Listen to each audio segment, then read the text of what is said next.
Hey, what's up, Musers? This is John at Muse for You, here to help you build awesome websites without code. And in this video tutorial, we're going to have a bit of fun with the Ultimate Video Widget 2.0. So we're going to put the video in a circle like we see here, and we're also going to use a few different other shapes to add the video to the circle. So I'll go ahead and get started right away. We're using the Ultimate Video Widget 2.0 found at museforyoushop.com. So I'll minimize this here, and here we're in Adobe Muse. So I'll just create a new site. So I'll go to File, New Site, and I'll click OK, and I'll double click on the home page. So the first thing I want to do is bring in the Ultimate Video Widget 2.0. So I'll go into my library panel. If you don't see your library panel, you can go to Window and click on Library. And then here I'll type in UVW, which is short for Ultimate Video Widget. And then here I'll click, hold, and drag and place the Add First widget right at the top. And then I'll bring in the UVW video widget right here. Okay. And now that I have the widgets in here, I want to create a rectangle so that I can add the video to the rectangle. So I'll go to the rectangle tool, I'll hold down Shift to create a perfect square, and we'll make it about 400 by 400. Doesn't have to be that big, but for this demonstration, I'll make it 400 by 400. And I'll change it here. Yeah, there we go, 400 by 400. And then I'll fill this rectangle with an image. So I'll go to Fill, Add Image, and this will be the poster image for the video. So here I'll just pick the poster image, and then I'll say Scale to Fill and position it in the center. All right, and now I want to assign the graphic style name that's in this widget, in the video widget. The graphic style name is Video 1. So I'll click on the square here. I'll go to Graphic Styles, and then down here, there's a little icon that looks like a piece of paper. So I'll click here where it says create a new style from the attributes applied. And then we see here it says style, so I'll double click. And I'll call this video 1. So now the video widget is assigned to this square here. So now in the Ultimate Video Widget 2.0, I'll select an MP4 file, a .webm file, and a .ogv file. If you have a .ogg file for the video, that's basically the same as .ogv. So here I'll click Add File, I'll select the MP4, select the .webm and the .ogv. So this widget requires that you have all three of these files to play on all browsers. It will play locally if you just have the MP4. It will play locally in Google Chrome and in Firefox. But you do want all three files before you upload to a live server. And if you need a video converter, you can download Miro Video Converter, and I'll leave a link to that in the description area below. And it's also on the Ultimate Video Widget, the Ultimate Video Widget 2.0 on the widget page. Okay, so there I've added all three video files. So now I'll go to File, Preview Page in Browser, and we can see that the video is playing. Looks good. So let me take the overlay off, because for this example, I don't want a blue overlay, so I'll just uncheck Enable Overlay, and then we'll preview one more time. And there is the video. Looks great. And the video is responsive, so if I make the screen smaller, it is responsive. For this demonstration, I actually want it to be responsive width and height. So here in the resize option, I'll say responsive width and height. Just like that. And then if I resize the browser, it gets smaller in width and height, and the video is playing in there. Looks good. So now what I want to do is add a circle over this video. So to do that, I'll just close this window here. So to do that, we'll go to Photoshop, and I'll go to File, New, and we'll make the artboard 1000 by 1000, and we'll say resolution 300 there. Okay, and yeah, resolution I think is just, it makes it a little bit sharper, but in this case I don't think it'll matter too much because we're just using a white background. Here what I want to do is create a new layer. And then I want to go to this, the rectangle tool here in the Photoshop toolbar, and for the color I'm going to select white and click OK, because I want the white to match the background of the website. So here I'll just create a rectangle over this artboard, or over this layer, and if I uncheck layer 1, so here I'll kind of show that a little bit better. So let me delete this rectangle in here. Here if I create a new layer, and then in the eye tool to hide the background, I'll just uncheck this, and we see we have no background to this layer here in layer 1. So here I'll go to the rectangle tool and just create a rectangle over layer 1 here. So now it has a white background. So now what we want to do, and we can see here the main background that's locked here is not visible. So now what we want to do is create an elliptical marquee tool to create a circle over this square. And actually, before I do that, we want to rasterize this square. So to do that, we go to layer 1, we right click and go to rasterize layer. If you try to create the marquee over this white square and then delete it before you rasterize it, it won't work. And actually, let me show that first so we can see it as an example. So here I've selected the elliptical marquee tool, and I'm going to hold down shift to create a perfect circle, and I'll just hold down shift and create a circle there. Looks good. And then I'll just position it right in the center of the square, just like that. We have some guidelines there.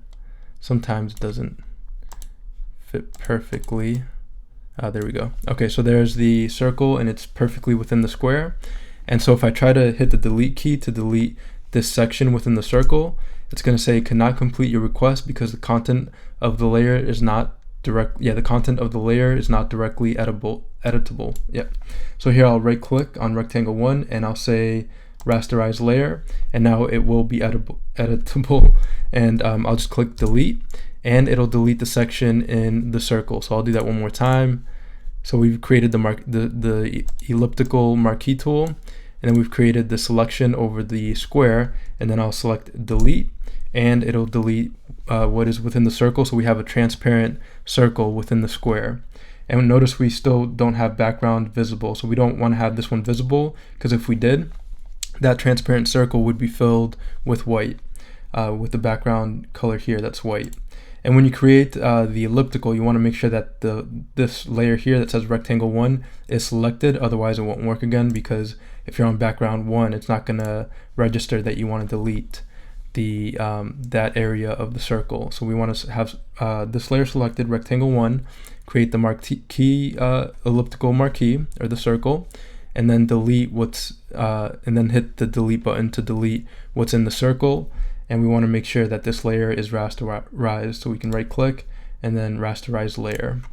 All right, so there we've created the circle. So now I'm going to go to File, Export, Save for Web, and I'm going to save it as a PNG with the transparency selected. And we'll just go to original here, and the width of the image is 1000 by 1000. I find that to be a good width and height, so that, you know, if the circle or if the browser gets larger, you won't lose quality with the edges of the circle. So here I'll click save, and you can play with that and see kind of what works best for your website there. And then I'll save it to my images folder here, and I'll just save it video image -1 and our image circle. There we go. So I've saved it as PNG. So now I'll go into Adobe Muse. I'll create a rectangle right over this image, or a perfect square, so that we have another square that's 400 by 400. And then I'll go to fill, add image, and then I'll go here in my images folder where I saved it, and here I have video image circle. So I'll double click, and then I'll say scale to fill, and the circle fills that square there, and I'll position it in the center. And that's basically it. So now if I go to File, Preview Page in Browser, we have the video in a circle. It looks great. So I'm going to go through this demonstration one more time with another image, and let's preview that again one more time. So I'm going to go through these steps again with kind of an interesting looking, it's called a stain, but I'll show it real quick. So let me close this here. So here I'll just go to that folder, and I have some design elements here, and we have some stains. So here we can see there's a few stains here, and I will use, there's a lot of good ones here.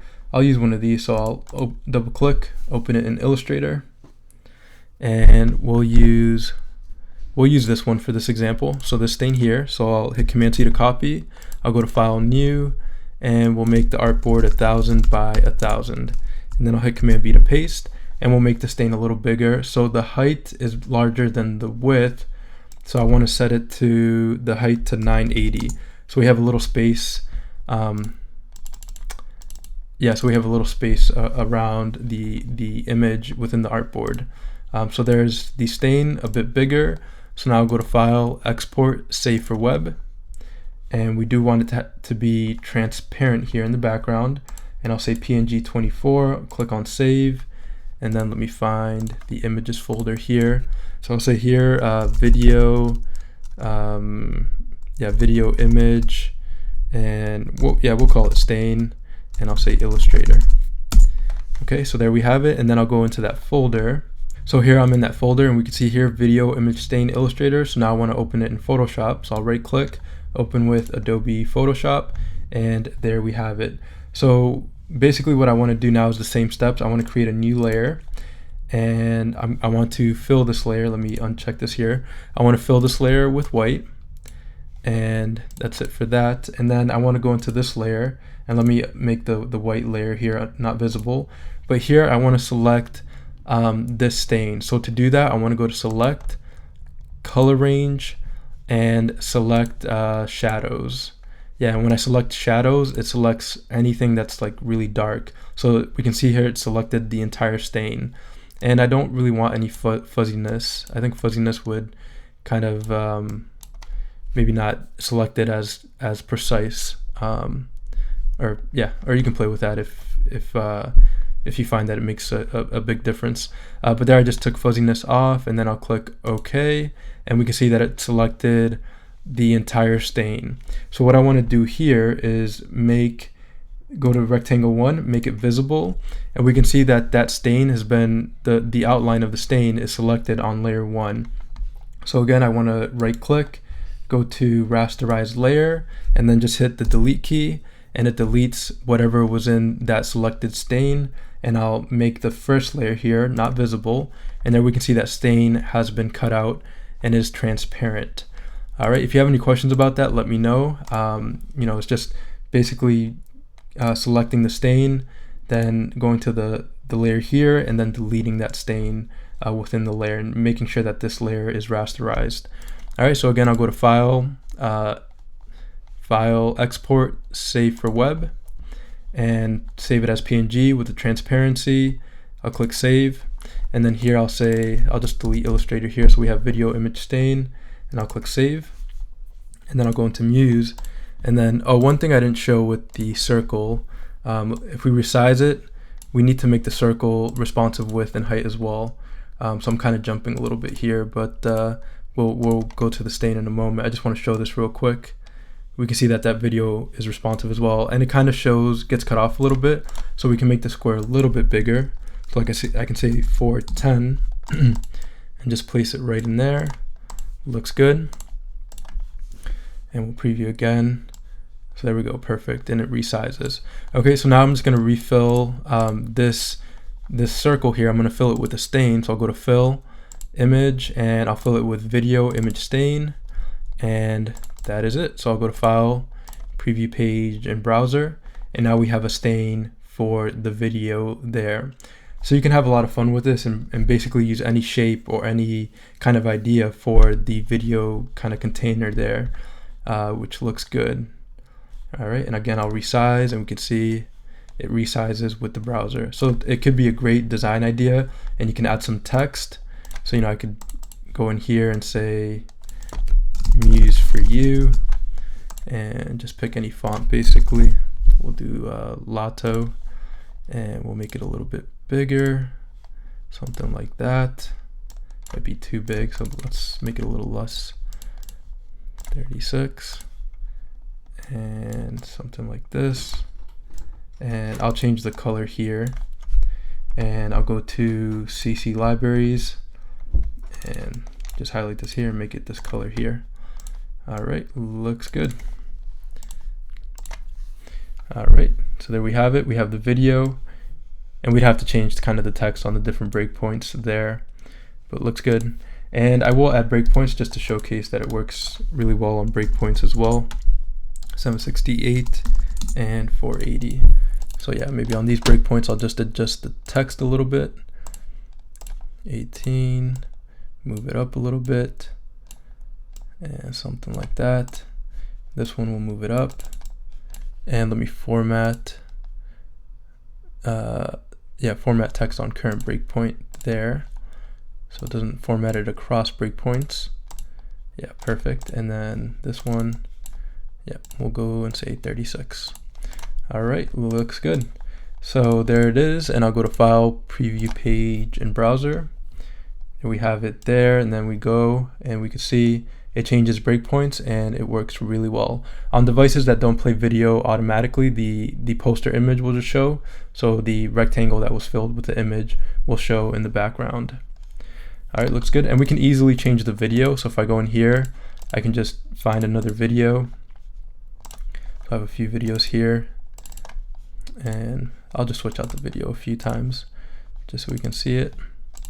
And I'll go into my layers and select the rectangle here, go to fill, and change the poster image here. All right, looks good. So that we've changed the video, and perfect, awesome. And I'll switch it to one more video. I think I had a video in mind. Yeah, we'll just do this one.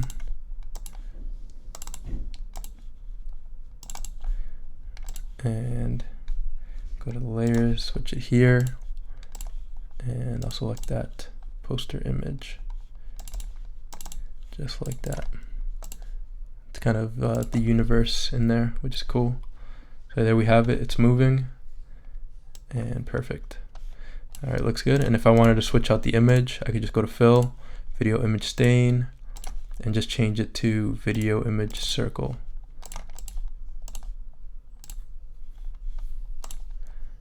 All right, looks good. That's kind of a cool effect with the universe in there, or the stars. So let's move this here and move this over a little bit. Yeah, looks good. And we'll move this over just like that. All right, so I'll preview one more time. And there we go. We'll resize it, and we have that video within the circle.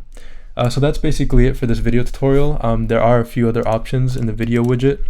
In the Ultimate Video widget, you can add an overlay, and it would show within the circle, and a mesh overlay as well. And you can play with some of the options here. You can speed it up. If it has volume, you can change the volume or mute the audio and loop the video here. And you would want enable resizing if you want it to be responsive across breakpoints and across when the user resizes the browser. And there's more info here as well for adding the video to the Ultimate Video widget 2.0. So that's it for this video tutorial. There we have it, placing the video within a circle, and you can place it within any other elements as well, kind of using that Photoshop method that I showed, and you know, saving the image and selecting the image outline and then deleting it from a layer with a white rectangle on it, and making sure that that area is transparent, and then filling a square or a rectangle with that image and placing it over the video to have that effect with like for instance this one with the circle effect over the video, or any other visual, or yeah, any other image that you would want to place over the video. Yeah, so that's it for this video tutorial. To get access to the Ultimate Video widget, you simply go to museforyoushop.com, and here you can click on the pop-up, and here you can click subscribe to get access to all widgets and any new widgets I come out with for $39 a year. Or if you'd like to subscribe with PayPal, you can click here and subscribe with PayPal. The Ultimate Video widget 2.0 is right here, and here you can click add to cart to purchase individually, or again, you can get access to all widgets and any new widgets I come out with for $39 a year. And here's more a description of the Ultimate Video widget 2.0. Here's the video converter. If you wanted to download the Miro video converter, they have it for Windows and Mac. The Windows, it has the .exe extension, and the Mac, there's a Mac folder, and it has dates, so you can see what the latest version of the Miro video converter program is there, and you can download it and then convert the videos. So here we have more widget options as well, so you can see the widget options there. We have a few preview pages and a few videos here. Here's the Ultimate Video Widget 2.0 video, and it pretty much goes over the latest update here in this video, the Ultimate Video 2.0. So that's it for this video tutorial. Again, I do this to help you build awesome websites without code. If you like this video tutorial, you can subscribe below. Also in the show more section below are links to other resources and links to museforYouShop.com. So again, thanks for watching, and I'll see you in the next video tutorial. Thank you.